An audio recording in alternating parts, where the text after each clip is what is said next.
She had 2.6 million followers, a dream career, and a family who adored her. But what Janae Gagnier, known online as Mercedes Morr, didn't know was that someone was watching her, tracking her, planning her death. This is the gripping, true story of an Instagram influencer whose life ended in a luxury apartment and a red trash bag. Authorities say her body was found in her apartment in Fort Bend County, along with the body of a man who killed her on Sunday. And now her family has come forward to share their heartbreak as they search for answers following this disturbing discovery. I've moved my daughter 3 times just because of my insecurities and the freeze, of course, but she doesn't have friends by her house. I know my daughter, and when I got to my daughter's house and it was locked up and she's not answering my phone, which is not like her, I knew something was up, so I didn't hesitate to kick the door down. And what I saw, I wouldn't want any parent to go through. That's the first thing. The second thing is, which is even more hurtful.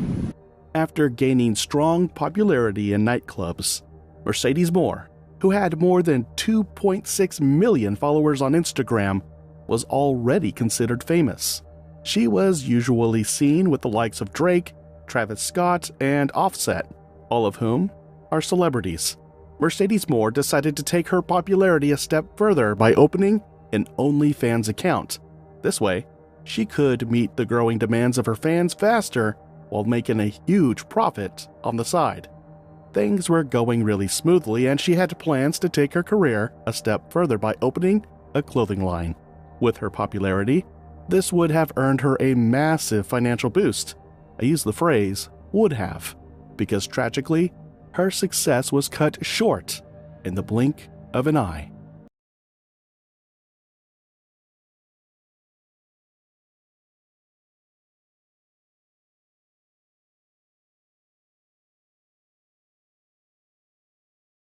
Welcome to The Silent Witness, where we highlight true crime news, unsolved mysteries, unfold chilling stories and events around us to educate and provide information on how we can stay proactive, informed, be security and safety conscious in our environment. The Silent Witness is your go-to destination for gripping accounts of real-life crimes, missing persons, cold cases, and unexplained events. Want to support us and appreciate our craft? Click like, comment, and hit the subscribe button now. Please note that all related materials referenced in this video were majorly sourced from either official court or police documents, reference statements, or other reputable sources, weeding out the speculation theories and unverified information. It began with silence. Not the kind you notice. Not the kind you choose. The kind that makes your skin crawl. The kind that feels like someone is watching. Waiting, hiding in plain sight. She had 2.6 million followers. Her name was on lips across the country. She was beauty. She was success. She was power. Online, she was known as Mercedes Morr.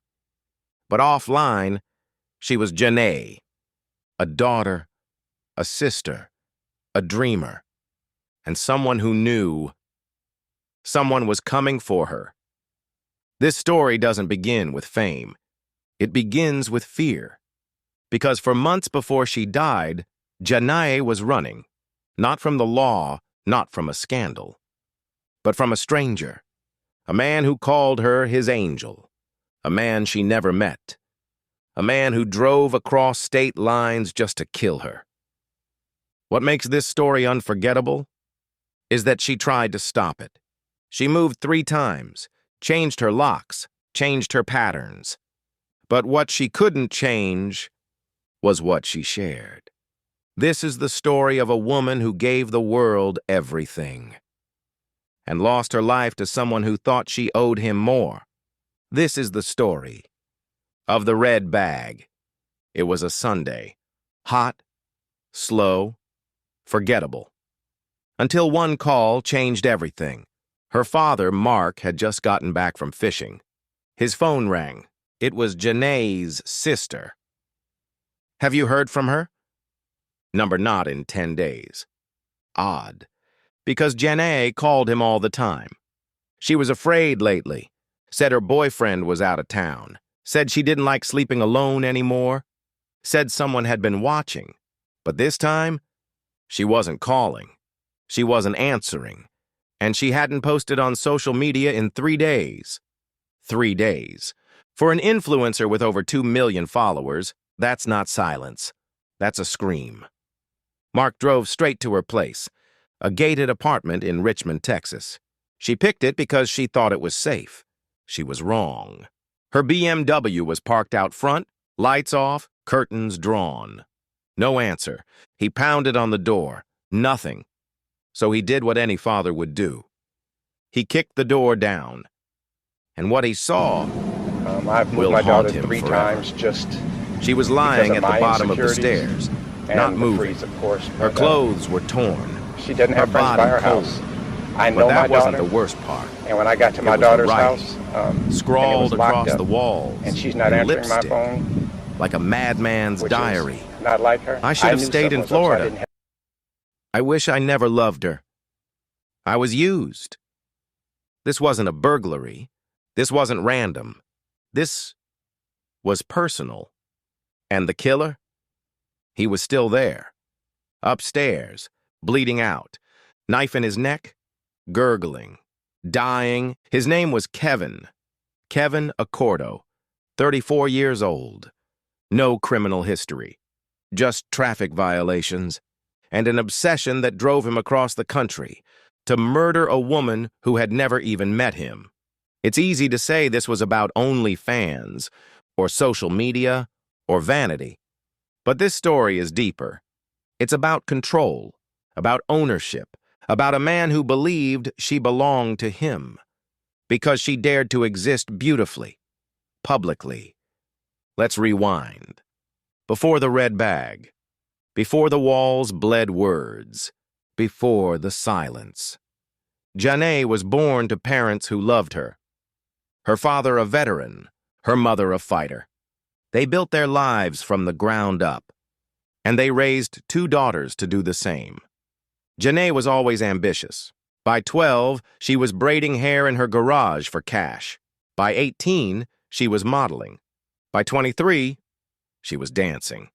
It wasn't what her parents imagined, but she was smart, business-minded. And when she transitioned to social media modeling, the numbers exploded. So did the money. She was focused, disciplined, strategic. And behind it all, a woman just trying to feel safe. Because the more she posted, the more they watched. She had been doxxed once. Her address leaked online. She started moving in shadows, stopped tagging locations, blurred her windows, got cameras. But you can't erase every detail. A door frame, a balcony railing, a glimpse of the hallway. It doesn't take much, not for someone like Kevin. Kevin wasn't famous. He wasn't rich. He didn't even have a job. What he had was time and obsession and rage.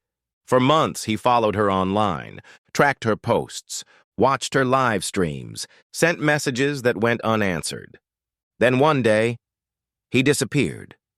And on August 29th, he reappeared. Inside her home, he didn't break in. There were no signs of forced entry. He might have tailgated a resident through the gate or slipped in behind a delivery. But he got inside, and he stayed. For 2 full days, he was in her apartment. No one knew. No one checked. And then he killed her. With his hands. Blunt force trauma, strangulation. Then he scrawled his final messages and turned the knife on himself. The red bag was used to hide what he couldn't bear to see. But this is where the story shifts. This is the power shift. Because what Kevin didn't know, what no one expected, was that Janae had documented everything. The threats, the doxing, the fear. She had told her family. She had told her boyfriend. She had even filed a police report once. And now, the world was watching. Because the moment her death went viral, the narrative spun out of control. People said she died of AIDS. They blamed her career. They called her reckless. But her father wasn't having it. He spoke out. Her mother spoke out. They reminded the world. She was more than her content. She was a daughter. She was loved. And she was murdered. And for the first time, people listened. Justice didn't come in a courtroom. Kevin died before he could be arrested. There was no trial, no sentence, just silence. But her family turned that silence into something louder. They called for new laws, new protections, for influencers, for women, for anyone being stalked. They demanded platforms take responsibility. And slowly, the conversation began to change. Her sister posted, "She took care of everyone. She was light. She was my best friend. And she deserved more." And people listened, not because Janae was famous, but because she was human, and because this could have happened to anyone. But the story isn't over, because there are still questions, unanswered ones. How did Kevin find her exact apartment? Why did he write those specific phrases? Was he truly alone? Or was there more to this than just obsession? And then, there's this. A package was found in Kevin's car, sealed, never delivered. Inside, photos of Janae, printouts of her old addresses, and a list. 10 names, 9 crossed out. Janae's was last. Want to support us and appreciate our craft? Click like, comment, and hit the subscribe button now. We thought the story ended in blood, but sometimes the end is just where the truth starts. Because while the police closed the case, her father couldn't. Something didn't sit right. Not with the way she died, not with the way they said it was just a stalker, case closed. But nothing about Janae's death was simple. Not the lipstick messages, not the missing security footage, and not the sealed envelope found in the back seat of Kevin Accordo's rental car. The envelope didn't have a return address. It had one word: obedience. Inside, a list. 10 names, 9 crossed out. The 10th, Janae Gagnier. Was it a hit list, a delusion, or a breadcrumb trail? That leads to something bigger. This wasn't just obsession anymore. This was ritual. Janae had always been careful, but 3 days before her death. She changed all her passwords, rerouted her recovery information to a backup device, a burner phone, one only her father knew about. Inside that phone was a draft message, written at 3:17 a.m., the morning before she was murdered. "If I don't make it, please tell them I tried. I blocked him, reported him, changed my locks, but it wasn't just Kevin. He knew things no one should know. I think I triggered something I wasn't supposed to see." Her father took the message to police. They dismissed it, so he posted it. Online. Anonymously. And the world listened. Within hours, #Justice for Mercedes Morr trended. People asked questions, demanded more, and that's when the pattern cracked open. Investigators found something Kevin had tried to hide. An encrypted folder on his device. It took weeks to unlock. Inside, surveillance footage, screenshots, GPS tags, private iCloud backups, even photos never posted publicly. Kevin wasn't guessing. He was being fed. Someone had access to her cloud, to her drafts, her exact location, even her private story settings. This wasn't just obsession, it was precision. And someone else was helping him. Then came the scariest moment of all, an anonymous tip. A girl named Aria, a small-time influencer, said her name was on the list too. She begged for help, said she felt watched. And then she disappeared. Her phone was found in a park, still recording. The last frame, a figure in a gray hoodie, blurry, smiling. But Kevin? He was already dead. So who was still watching? This was no longer about a stalker. This was about a web. Someone with access. Someone with reach. Janae's father hired a private investigator. The PI traced purchases Kevin made. Surveillance tools, signal jammers, untraceable phones, and then found something chilling. Anonymous GPS pins sent to Kevin, days before Janae died. Pins that matched locations. From photos she never posted. They were tracking her, even in silence. Especially in silence. Janae wasn't the first to be scared, but she was the first to leave a trail. And when her family published it, when the data went public, the system had to pay attention, because this wasn't just a digital crime. It was murder, premeditated, cold, coordinated. And the ones responsible? They weren't just strangers online.